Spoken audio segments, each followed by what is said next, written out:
please. No, it'll be okay. Hello, friends. Sorry we're late. My fault. I had a power outage in my area, so we're running behind, but we're here. Thank you, We're Jane, here. for being patient. It's a late night show. Yay. Yeah, late night. Yeah, good as late. So, Jane, for people who aren't familiar, what can you tell us about you and your channel? So I am Lady Jane Books. I run a booktube channel, specializing a little bit more like horror, creepy books, and I do some buddy reads with great friends of mine like Steve. We have a couple of other live shows on my channel for buddy reads that we did together. So those are a lot of fun. But Steve has invited me to talk about some movies recently, so I'm so happy to talk about one of my favorites, First Reformed, with Steve Talks Movies.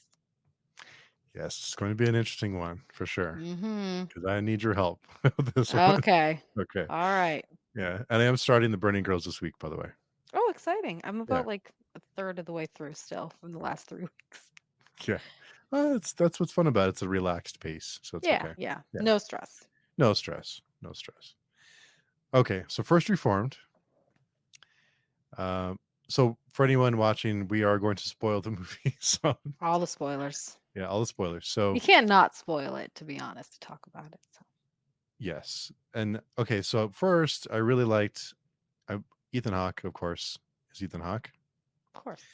Um, but okay, so I was confused because I'm torn between.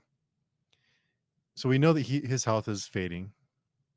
He's having lots of health problems. He starts to he meets this gentleman who his wife Mary comes to him and asks him to counsel him because he's having like difficult. He just got out of prison and he's having problems with kind of integrating back into regular life. So talking to this person is like a climate change activist, I guess you can say, who has like all the his walls are covered in it and he's not He's very in it. optimistic. Yes, He's in it. he's convinced that we're screwed, humanity, right? Yeah.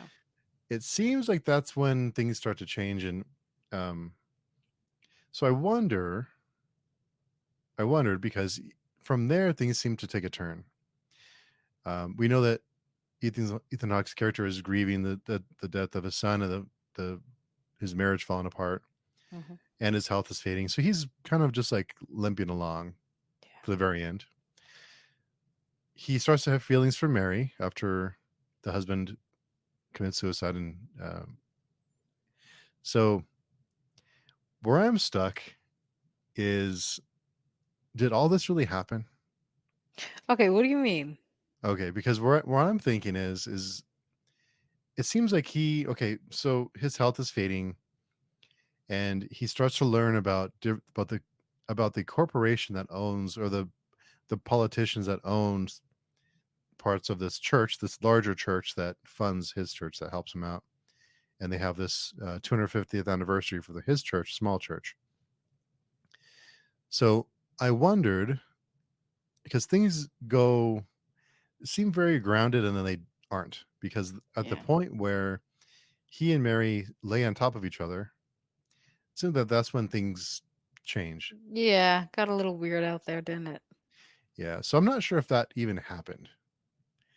Where I'm wondering is if he was hallucinating, he was imagining things. At the very end, he intends to blow up the church at this gathering to like make a statement because he disagrees with the way that the corporation, the people who are involved Hmm. in the church, are involved with a bigger, like corporations who are polluting the environment and doing not so good things. But the leap from him being a man who seems pretty steadfast in his faith and his beliefs and doing the right things, and he seems like a good person, going from that to I'm going to blow up the church and a bunch of innocent people is a leap. Yeah. So I'm wondering is if all that happened because the romance between he and Mary seems odd, like from that point. So that's where I am. Did all of that even happen? That's a very good point. I honestly didn't consider that. But I do see where you could think that, or an individual viewing this could think that. I think I personally think that everything did happen, but I think it's kind of a representation of his decline over time. So, obviously, he, kind of presents very, very well, and he kind of has his life together. He's a minister at this church. He's kind of a pillar of this community. Um, but then, we do get a hint that he's still grieving the loss of his son and family and his wife, Mhm. from divorce, I believe. Yeah, I believe it was divorce. Yeah. And then, what I really like about this movie is that it's a really, really deep character analysis on his character and his psyche. So I see him kind of like he's just kind of hobbling along. He's like kind of avoiding, all that grief, and then slowly it's eating away at him, quite literally and figuratively. Mhm. So with the decline of his health and his decline of his like almost mental and emotional capacity, that really signifies to me that he has not dealt with that grief as well, but yet he's still serving as somebody to take the grief of others as an outlet. So I think it's a very, very interesting dynamic. I'm not sure about the point if it really happened or not. I think that's very valuable to explore. I think that could be a really, really great twist. But I see this story more as like his own being. Do you see what I mean? And just everything that's kind of going on and kind of going haywire is his own internal self. Okay. See So what I mean? is it the climate change stuff that took him over the edge? I think it was more I personally think the thing that took him over the edge was the loss of Michael. Okay. Because I think in a way he almost saw his son in Michael. I think they may have been kind of similar, um, young gentleman that he was kind of shepherding. His son obviously has that fatherly role, but then Michael in kind of this, congregational situation. So I think that I th- I think we see that he considers pushing his son into the situation as a failure, as a big failure, hit Mm. one of his like biggest life failures. And I think when Michael committed suicide, he kind of reignited that failure for him. That he was Oh, like okay. living that all over again. That he lost someone, he failed someone, and there's been a loss of life for it. So to me, it's like losing his son all over again. And I think that's where he kind of declines a bit because then he's no longer able to see anything good in the world. And you see that, really later on in the film when he's driving around and he sees someone getting like beat up and, he's seeing like, the businessman like owning everything and like this toxic waste in the middle of the community. And I think the loss of Michael really started off his, oh my gosh, life isn't as great as I'm trying to preach to these people. And I Hmm. think that's what kind of started his thought process, and that's where we see him really go downhill. Hmm. So at its core, I thought you might like this one because it's actually about grief. Yes. Yeah. I did like those aspects about it, but I started to wonder there's a few things that made me wonder about because it feels very grounded, but there's a couple things that I wonder. So the first thing was Mary, her husband was in prison. He gets out of prison and she's pregnant, right? When he gets out. So that tells me he's not the father. And no one seems to really be bothered by that. Like no one seems to really say a whole lot. Not that they should be bothered, but it's never been addressed. So I wonder, her name Mm. being Mary, Mhm. what I see that where you're means. going. I see where you're Okay. going. His Yes. son, who died in the military, was named Joseph. Mhm. So I wondered if there was some kind of other forces at play here. Like an overarching, maybe even biblical type of Mhm. retelling. Yes, I actually thought of that as well, and I'm glad you brought that up. Another way you can look at this is that it it is a story about faith in and of itself, and you can see kind of Reverend Toller being this really really lost soul. He's grieving, he's kind of losing his mind, and so I think especially um, what you're going to is Mary's kind of like the Mother Mary, the saving person, a representation of his actual face of faith of his actual faith. And that makes the ending really, really poignant too, because at his very, very darkest moment, she appears and she saves him. Hmm. in one interpretation. So I think you're onto something. You definitely can make the argument that this is kind of like a more biblical story. And I did pick up on that too, but it would have been cooler if the husband's name was Joseph as well. But you know, but Yeah. I think that's the connection between Reverend Toller seeing his son in Michael. You know what I mean? They're almost like one Oh, and the okay. same a little bit, and they have very similar situations with their demise. So Because at the very beginning, he seems like he knows the end is near. Like he yeah, kind of seems like he won't be around very much longer. That's why he's writing his journal. yeah, He's documenting his thoughts. So that's why I thought maybe at the end, the the scene with he and Mary laying on each other, that part felt out weird. of weird, but it felt very fantastical. It felt like it was like a dream or a hallucination or so I wondered if at that point is when something happened and then the rest of it is like a vision or hallucination or some kind of message that he's interpreting because it seemed like a leap from someone who seems like a very decent, caring, genuine person to I'm going to blow up a church with a bunch of innocent people in it. So if Yeah. he was going to blow up, like I thought, if he's going to get in a car with a bunch of these people and blow it up, then that's one thing. But he's going to kill a bunch of innocent people that are people in Oh, his I church. see what you're saying. Okay. You mean like the businessmen, people Yeah, that are controlling. I mean, Okay, if he was like, if it was like okay. targeted because Yeah, it yeah. wasn't, Okay, it was that makes sense because yeah. yeah. I see what you're But saying now. yeah, I mean, I don't. I said that very casually, but you know Yeah, what it I mean. came out very, very strange to be honest.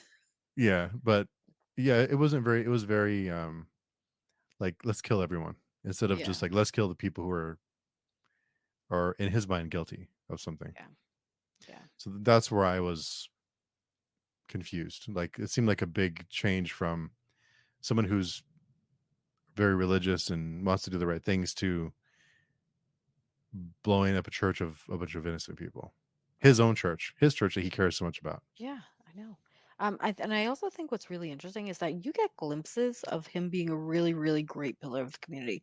You Mm. have where, he was counseling that youth group, and he was comforting the girl whose father was out of work, and you see this glimpses of kind of what he was before, I think, and before the loss of his son and before his grief, and I think that's what makes the story so sad is that we see like how great he probably was, and then we see this plan. You know what I mean? So I think that is very interesting. I'm glad that you kind of brought that up. Hmm. And mentions a conjugal visit is what I thought. So it could be. Maybe. Yeah, could be I that. think I think also like it's a very subtle thing. So if you think about it, you could make the argument of like immaculate conception as well, Yeah. too. Like in a very, very like abstract way, but it only if you're like looking for it. Well, I thought it could be maybe something possible that this was all destined or this was like a plan for him personally. And in that, so if you that way of thinking, Mary shows up at the church at the end after he tells her not to, and she shows up anyway. Is that someone's way of stopping him from doing what he's going to do, Like Mary's way of stopping things or or like a like greater a force. both, or both, or either one? A way to like, because I don't think she had an inkling. I don't think she knew that he planned to do that. No. No, I don't think anyone knew. Yeah, I think and well, I see it as that very metaphorically, like she's coming to him in his hour of need, at his darkest Hmm. hour. So I do think that was kind of purposeful, or like, she just doesn't show. You don't show up in somebody's house. You know what I mean? Especially after Joel tried the door and he couldn't get in, but she could, which is kind of interesting. Oh yeah. Um, Oh yeah, yeah, that's so right. yeah, yeah. So I think I personally see it very, very, very metaphorically about like he found his faith again. Maybe through her as a person, but metaphorically through this religious icon. Oh, See what I mean? I forgot about that. That she was able to get in and he wasn't. Yeah, yeah. Just kind of S- interesting. So did he drink the Drano? Was that I go back and forth on this one a lot. This is also why I really like this story because if you look at it, it's so It's so up to interpretation on what actually happened, and you can argue like, yes, he drank it, and then that those last couple minutes were like him dying, and finding like release from this awful, awful world. I personally think he did not, and I like to think that she came in, he saw her, and he was like, this is a bad idea. There is one Hmm. thing to live for. So I personally see it as he did not. But what do you think, Steve? I would like to think that he did not, and he just had a change of heart when he saw her. But he already wrapped that stuff. Like, he wrapped the barbed wire around himself. Yeah. Um, so A lot of that's why it stuff went seemed like, down at the end of that movie.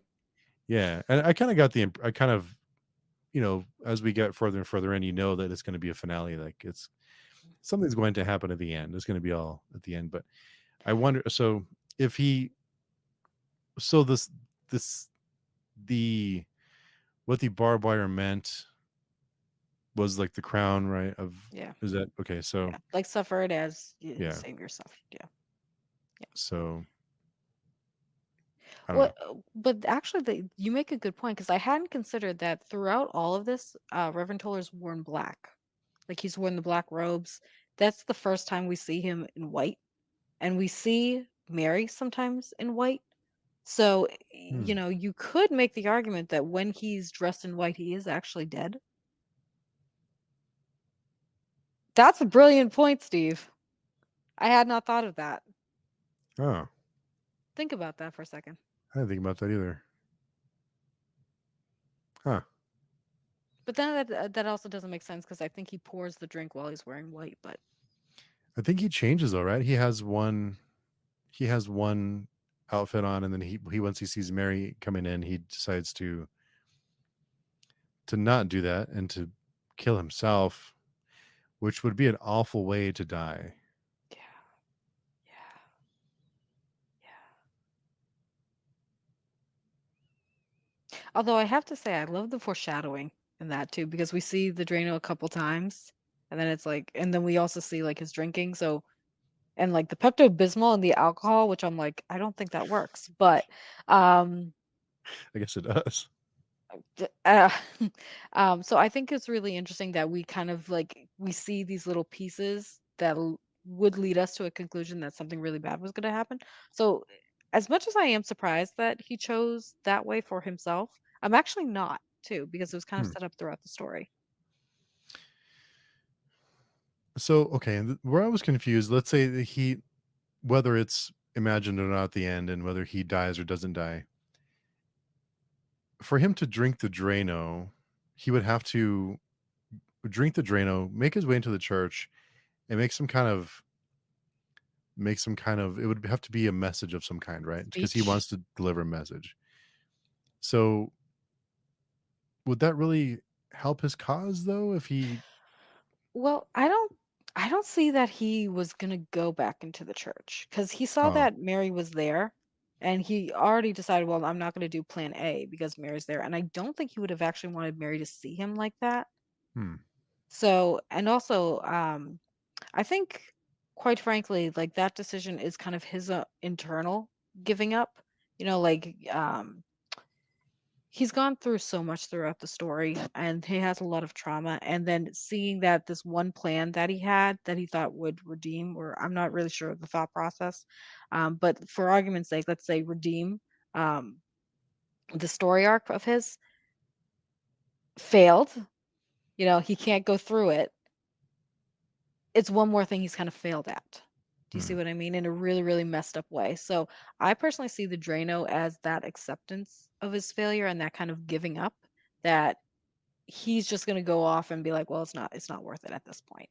So, that's my interpretation, whether or not it's correct or not, but that's how I see that choice going.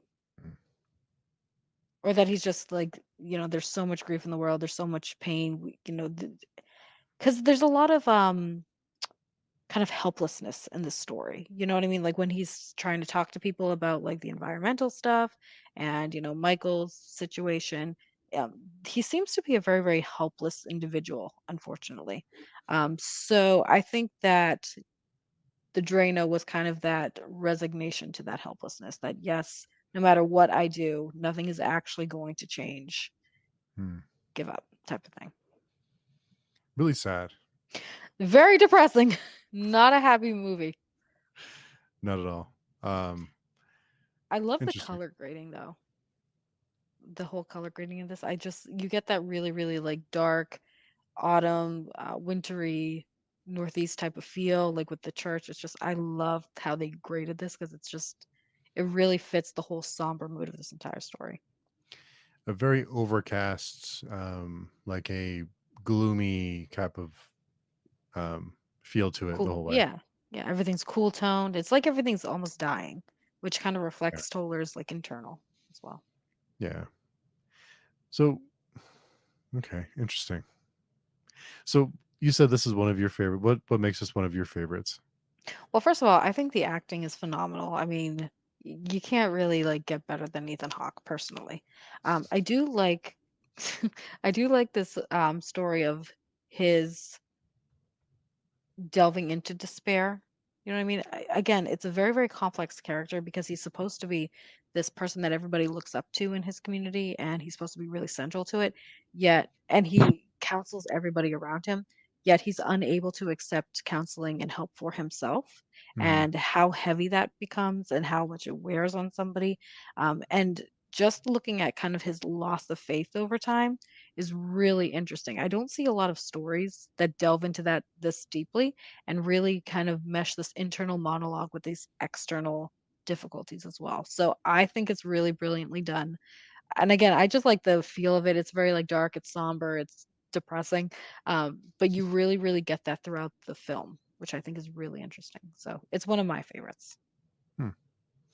I was confused at the end because it does seem like it ends very abruptly at the end. I know. That's one thing I don't like, but I do see that the opening shot is like this really, really long shot of the church, like really long. It's like one of those like from not Ghost Eaters, Ghost a story. Ghost Story. Yeah. Right. Um, Ghost Eaters. no, Ghost Eaters is I don't know the whole thing. Um, so in a way, it does the exact opposite as the beginning, which is kind of interesting. Hmm. So it's a really interesting beginning and close. So I don't know what it means, but I think it's a really, really creative choice to end the story that way. So where do you see the end? So once Mary comes in and he sees her and they embrace, what happens after that? Well, it cuts, Steve. That's what happened. No, I'm kidding. I'm I know kidding. that. No.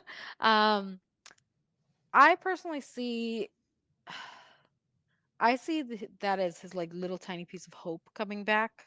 In Mary and Mary's carrying new life. Mary loves him. Hmm. Obviously, she's there for him when everybody else pretty much isn't. So I personally see that they kind of continued on, maybe in a relationship, or even if it's not a relationship, that she gave him that one little tiny piece of hope that he needed to continue on. Hmm. It That's my also interpretation. it also seems like he has this let's say blow up. He has this moment of like he moves on from his ex at that because he does kind of blow up at her a little bit and Mm, kind of almost like he closes that door or that period of his life. Like he says things he's probably been thinking for a while. yeah. Um, so maybe, or I kind of thought that he knows he's going to die soon, so he thought, well, why not see what I think Yeah. now? But Yeah. Yeah, I think that's a good point as well. I hadn't considered that because I think sometimes we forget about like his health issue at that point because everything's gone so off the rails. Um, but I think you have a point there that maybe he saw like, this is the close of my life. Be happy while you can, type of thing.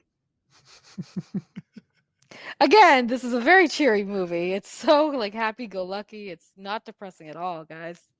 not at all. It's very depressing.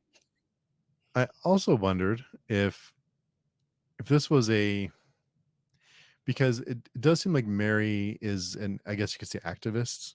Mm, Um, and her husband, her deceased husband, was I think you could say extreme because he had a yeah. suicide vest. I wondered if it was a like a commentary on how people can become extremists. You can be passionate about a cause or passionate about your beliefs, but there's that line between being passionate and being someone who wants to change things versus I'm going to Hurt people strap in a the vest to process. myself and kill people. Right. So I wondered if there was a way to like a commentary on how people can be um how people in certain mindsets are more susceptible to being like extremists, I guess.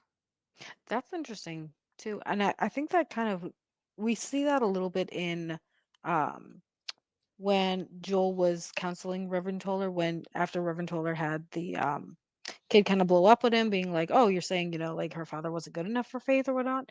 And that's not what Reverend Toller was saying at all. And so I think it's really interesting because that scene kind of illustrated the whole change to this type of extremism. You're taking this one little piece of idea and just totally, um, running with it in a way that's completely inappropriate. So, and I really, really like what Joel said to him. He's like, "Well, it's a world without privacy. They're growing up in a different environment than we are." And Mhm. so, I think if there was going to be a commentary on that, I think that scene was really, really important. But I would have to delve in a little bit more deep to get the nuance of that. But I think that do see that throughout the film as well. Because it seems like something he's not very familiar with at first when it's first brought up to him and he becomes someone who's learning about it to someone who's willing to strap a vest to himself in a Yeah. pretty short period of time. Yeah. I Yeah. guess he thought the end is I'm nearing the end anyway, so make a statement, but it seemed kind of fast. Well, again, I think it's all stemming from this unresolved grief from the loss of his son. You know what I mean? And again, I think the loss of Michael really just kind of put everything into Mm, hyper focus for him because it's like he's living that all over again. yeah. You know what I mean? Seemed like the doctor who was helpful was hopeful about his prognosis, so maybe he went and got help in the end. Hopefully, yeah, hopefully Brandy. Hopefully, hopefully. Are you hopeful? Do you think he turned? So you said he saw Mary and he thought that there was hope and there was a reason to continue and there's a reason to go on. Do you feel like that's what the ending was? I personally do. Again, we don't know what his prognosis was. You know what I mean? We That's kind of up in the air. But I think even like because it sounded like at the end he was going to be in a lot of pain. He already was in a lot of pain, but I think having Mary by his side may perhaps made that pain a little bit bearable for him because that means he didn't have to do it alone. And at its core, this movie is a lot about loneliness as well, and kind of like Yeah. the isolation that grief gives you. So I think that even if he wasn't going to last long, um, I think the fact that Mary showed up kind of said, "Okay, I can face this." You know what I mean? Hmm. It's a good point about loneliness and isolation because he does seem very lonely and isolated. But Yeah. yeah, Which can also explain why he was so quick to go to the extreme with his research and his plan too. So because there's also a theme where Joel says, "I want you to be part of things. The kids love you. You should come do things here. You can do Sunday school or whatever they were doing." And you can tell that he's kind of drawing away from that. hmm, For Joel to have to tell him that. And when you combine that, and I love when Joel says, "You're always in the garden." And if we know the story, like someone was alone in the garden at once at his darkest hour. hmm. And so he's not able to really get out of that loneliness mindset. Um, so I think just even having her there kind of solidifies like, oh, I'm not actually alone. There is one person that cares about me. Oh, I Yeah. missed that garden reference. Oh, I love that one. I think that one's one of the most powerful. He's like, "You are always in the garden." Even our Savior wasn't always in the garden. He was at the temple, he was at the market, he was, anywhere else. But he's like, "But you're always in the garden. You got to get out of the garden," type of thing. So, I Hmm, think I really like the interaction between Reverend Toller and Joel. I think that's very interesting because have this really, really with Reverend Toller, this very individualized, kind of aging church, this kind of like old school type of faith. And then you have Joel, who's kind of like this more like really big, almost kind of industrialized type of church. yeah. But seeing how they're reaching out to each other is really, really interesting. And I think that's a very cool juxtaposition. because I do think some of what Joel says is valuable Yeah. in, a very, very concrete way for him, but he's not able to really see it at the time. So I do love when they were talking together because I think Joel's a really interesting character. He could have I very easily gone very, very big business, kind of, flimsy, but I do think he adds a lot of value within, the faith aspect of this story. I did wonder too about the commentary on the church, like the and I'm not trying to generalize, but the like the mega church, it's more like Yeah. a business, Yeah. and there's other outside influences that you know, change the way that operates. Like sponsorships and stuff like Right, that within the story. right, and the First Reformed Church is it's like 4 people in it, but they're it seem like they're consistent. Like they're it's like a small, very tightly knit group that go there. So Yeah. the difference, the the contrast between someone who's doing it just because they believe that's the thing to do versus someone who or a group of people who are running it a certain way and they have limos and they seem a little Yeah. it seemed a little there's other things at play. There's Yeah. other influences there. So I thought that was interesting too. I did too, but I still even like that these two characters can interact in a way that's so faith-based and still have a lot of value for each other. I think that was really interesting and well done because it could have, like what you're saying, it could have went a very, very different way, within Joel's character. But I like that he said even a pastor needs a pastor. You know what I mean? So I liked Joel's character. I have to say, Hmm. Interesting. yeah. Interesting. Hmm.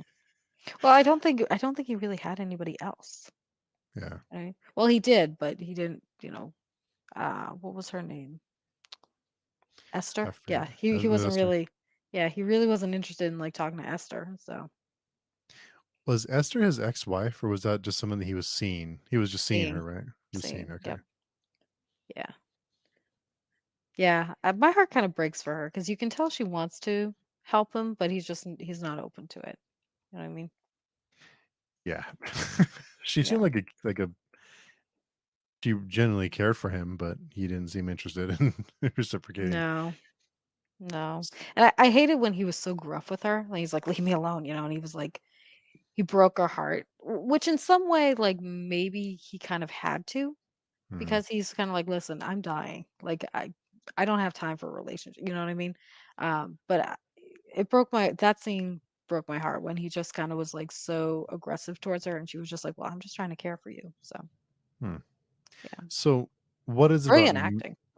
yeah, all the way around. But what is it about Mary that he felt like he could find hope in her and he couldn't find hope in someone who was of the faith and seemed genuine in her feelings for him? So what See, was it I about Mary? I was actually gonna ask you that question, Okay. so, how about you go first on that one? I guess it's because the only thing I could think of is that it was someone not involved in like the other church, which Mm, maybe he lumped everyone together mm, eventually. Maybe, maybe someone who he felt like needed his help, like like she needed him to help counsel her as someone who he could like because she was a part of his church, so maybe someone who he felt he could guide and not like father, but like like counsel, like mm, help.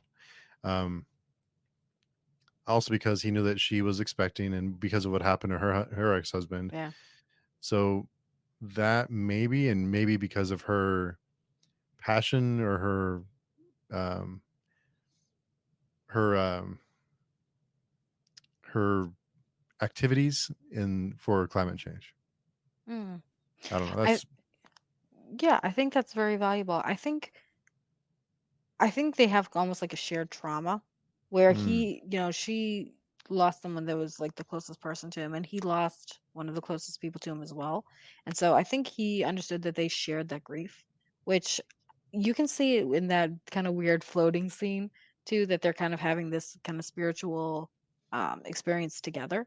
So I think he kind of sees that she understands like the loss and the grief, whereas Esther couldn't, and mm, Esther was very like, "Well, no marriage can survive that." And he's like, "You don't even know."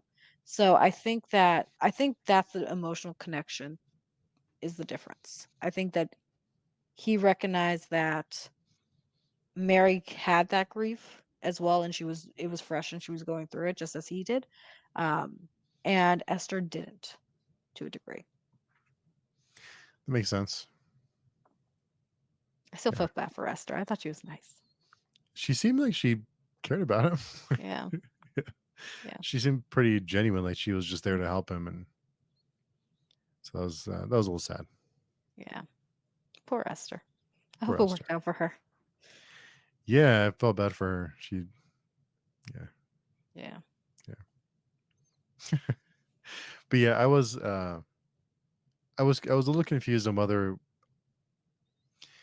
all this actually happened or not, or what exactly was real or what wasn't. If he drank the Drano, if he didn't.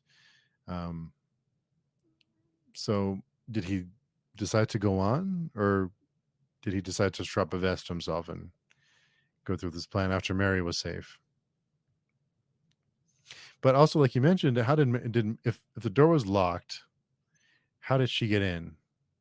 So was that even a real thing, or was he That's dead? all. Yeah, that's also a thing where like maybe her arrival is also like his final piece type of thing, like the piece that he's finding like after death, which would make Hmm. sense why he like again if he's in the white robe and she appears in the white robe, it's could be that he's passed away and that's his like pseudo type of heaven type of situation. Oh, okay. So but again, it's so ambiguous that we're not going to know. So, and I love Interesting. stories like that Yeah. to a certain degree. Yeah. I think it was an interesting it's interesting.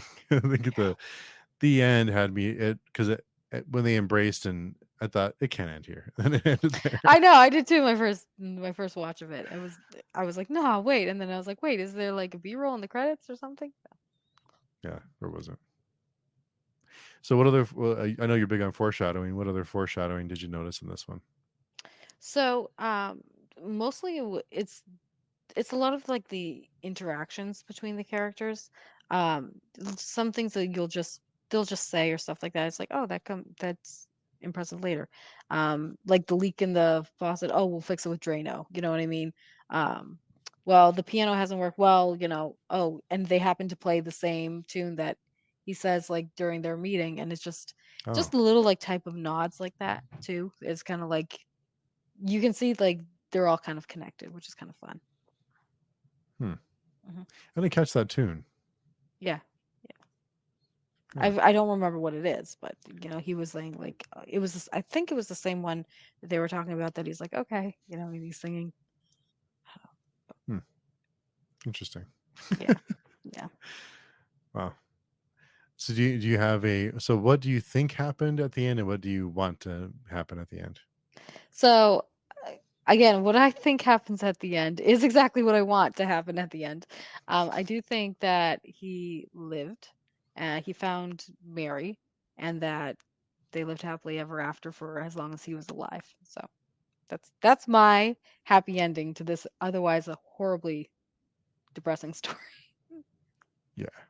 Yeah, because otherwise, like, what's the point? You know what I mean? We've gone through all of this really depressing stuff. Literally everything about this story is sad. Like from his backstory to like the loss of Michael to, the loss of like his own faith and the whole mm, political climate of the church within the story.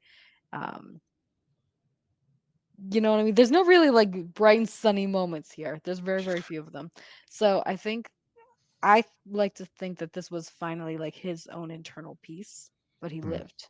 So, but you notice he actually did find a lot of joy in the really simple things, like when they were biking in the park. Yeah. Yeah, and I thought that was Yeah. like a really, really pure moment. That he's just you know biking with a friend, and that was the first time that we kind of see him smile. So It half was. smile. Yeah. Yeah. So Hmm. Interesting. yeah. What did you think of the cinematography and kind of just like the set design of all this, Steve? That was really good. I think it was nice to have it. It seemed very there's only a few different locations, very few. Um and you do have the like the small town feel to it, like the small church. I like the pace, even like, I know it's slow burn, but I like slow burns. Mm, So I like that about it. I like the color grading. I like the mm, lot of good shots of a lot of free. You could pause it and it'd be a good photograph. A lot of the shots yeah, that were done, a lot of wide shots. Um, Ethan Hawke is Ethan Hawke. I mean, of course. I mean, yeah.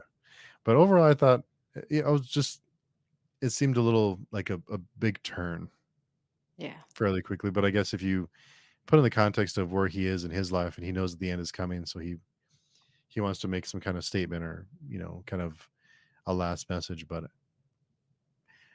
I'm kind of on the line of I think he drank the Drano. I think that was him finding happiness in a different way after and his suffering's over. So, Mm. but the barbed wire was tough. Yeah, that was a lot. That was a lot. I actually didn't see like I didn't remember where he got the barbed wire from. So the first watch through, I was like, "Where did he get that?" And then when I watched it back, I was like, "Oh, okay." Um, yeah, that was a lot. Just too much. But what I I just had a thought and it escaped me then for a second. Um, what I really like about like the set design is his home and his residence. Like it's so bare. I think there's like two chairs in the entire like living space and a bed, and that's it. And to me, it kind of shows that it's a reflection of his like internal self that he's like kind of hollow now, Mm, and he's like kind of like just this like husk of a man that he used to be. And he doesn't have a lot of people like visiting him with his home. yeah, He's not going anywhere. I don't think he even has electricity. I think he's like candlelight all the kind of time. like And so you get this really, really somber, very, again, this very isolated feel just of his living situation. And I'm a big like proponent of someone's living situation will tell you a lot about their personality and their kind of mindset. And we really see exactly how empty everything is for him. So I thought that was interesting. I really like that set design. lots of whiskey too. Oh, so much whiskey. Oh my gosh. A lot, but yeah, I don't even realize that until you mentioned. But I don't think he did have electricity. I don't think so. No. Yeah, And like the fire isn't lit. There's no like seating area. It's the front is an empty room with like one chair when Mary like comes around, but that's it. hmm, hmm. Which that's a weird thing for Mary to just I don't know, that again, the floating scene was kinda weird for me, like, it just she comes in and, like, obviously she needs counseling, and then she's like, "Hey, you hear about this fun thing my dead husband and I did? And, like, do you wanna try it with me?" And it's just I don't know, it's a lot for Mary, it's a lot, it's very out of character, so It was. It seemed very platonic, and then it wasn't. yeah, Pretty quick, yeah, but and then it being something that her and her husband did together seemed strange too. strange. Yeah, Yeah, and yeah, I thought things would escalate there, and they didn't, and then it did until the end. yeah, yeah. 'Cause it's not a pure scene, you know what I mean? Like, there's something to it where you're just kinda like you take a little bit of a step back a little bit, but you don't know exactly what because it's not overt either. Very strange. Yeah, it was very strange. Did that happen, or is that their imagination or his imagination? I don't know, Steve. But well, again, and it's kind of weird. Like, how do you come up with this? I don't know. Just I don't know. Yeah, look at all the devastation that the that the Earth is in. Doesn't seem like Yeah. the best, like the most Yeah. romantic date to Right. go on. Well, I think mm, symbolically, this whole when he's seeing like the kind of the hallucination when they're together. Um, I think that, he's starting to realize, like, she is peace, you know what I mean? So Mm, that's why you see, like, the green nature, you see, like, the beautiful earth, you see, like, these really, really serene, like and I think that's, like, at first, like, his feeling of, like, "Oh my gosh, maybe I'm falling in love with her." And you get that really, really peaceful serene. But then when it changes in his mind to this, really devastating, the pollution and all the really, really bad stuff, I personally see that he, again, cannot see the good in the world mhm. anymore, and that even something that moment that's supposed to be like really really blissful, it's tainted in a way from his own like mindset and his grief. So Hmm. that's how I like to read into like that because otherwise it's very strange. You know what I mean? Very, very strange. Yes, it was. Yeah, so he can't get out of that cycle. I think that's the whole thing that he can't get out of the cycle of grief for himself. Hmm. What were your thoughts on the cinematography? I loved it. Again, you get that northeast type of feeling. You get that kind of like New Englandy type of church, and it's cold and it's gray and just everything's kind of dying. It's really it really like talks about like the whole tone of this film, which I think is really interesting, and Reverend Toller's internal like wasting away as well. Hmm. I really liked just the detailing of like the church. I think it's really interesting that this was a very old church. It's seen a lot of memories. A lot of things have happened in here, and seeing that juxtaposition of kind of the warm. Um, I forget what the name is. The Joel's church. You know what I mean? I think Joel's church is warm graded, but It everything else is was, yeah. cold graded. Yeah. So I think that's kind of interesting, but it didn't have as much details. You know what I mean? So I think it's really, really a beautiful film. And I love just the contrast. If you look, there's a lot of like visual contrast, just even in like the background video. Like he's standing out from, his black robes to this really like heavenly whites and blues and like these grays.